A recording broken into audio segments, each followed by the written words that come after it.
So this is Bellingham. What is this?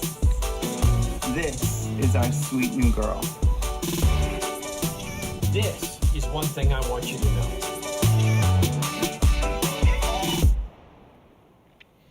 Hello. If we haven't met yet, my name is Wendy, and I'm the community outreach pastor here. So like Grant said, I have been hanging out with vegetables much more in the last couple weeks than I ever thought possible. And I wanted to circle back and just let you know what the results were.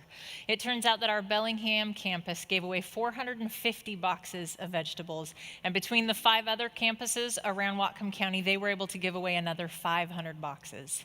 So that is worth celebrating. Not only almost 1,000 moments of kindness, but what could God do with each of those points of connection? That's exciting to think about. So I want you to know we have a gallery of photos up at ctkserves.org/neighbors. Check them out, they're pretty fun. But if all you know about me is my role here at the church, I wanted to share just a little bit about myself, my life as a person, especially considering where I want to take us today. So, I grew up in Chehalis. It is a bathroom stop on I-5, halfway between Seattle and Portland. Some of you have probably used it as such.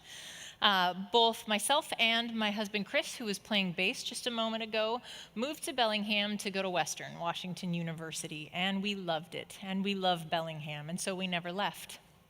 So, that makes me an official born and raised Washingtonian, which can tell you 2 things about me. 1, I almost never use an umbrella, and 2, I have an extensive vocabulary for the rain, right? I can tell you the difference between sprinkling, spritzing, spitting, drizzling, pouring, raining, all kinds of words that I'm not even sure people in the other parts of the country use. I thought I knew everything there was to know about rain until about a month ago.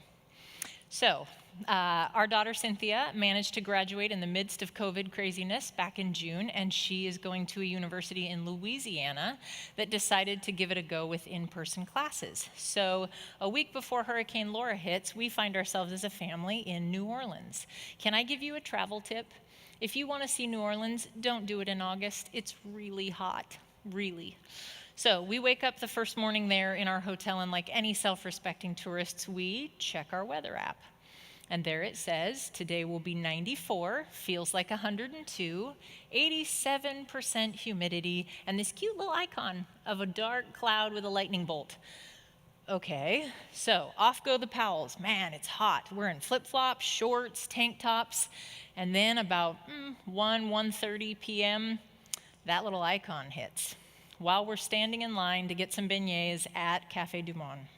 And oh my goodness, these raindrops are huge, and they are just pelting. And mind you, 20 minutes ago, bright blue sky. I don't know where that big ugly cloud came from, but there it was, and the heavens opened, and these raindrops are bouncing off the pavement. And you may have heard Louisiana, specifically New Orleans, doesn't have great drainage, so it's like insta-puddles everywhere. There is water everywhere, and we just kind of, wow. And the thunder, I'm telling you, there's no counting 1,000, 2, it is right on top of us, and it is loud.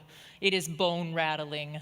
And the lightning, in broad daylight, is lighting up the sky, and we're just sitting there, whoa, okay. And it was all well and good. It was a really fantastic show for like an hour, and then we realized, so our rental car is like 6 blocks away, and it's not letting up.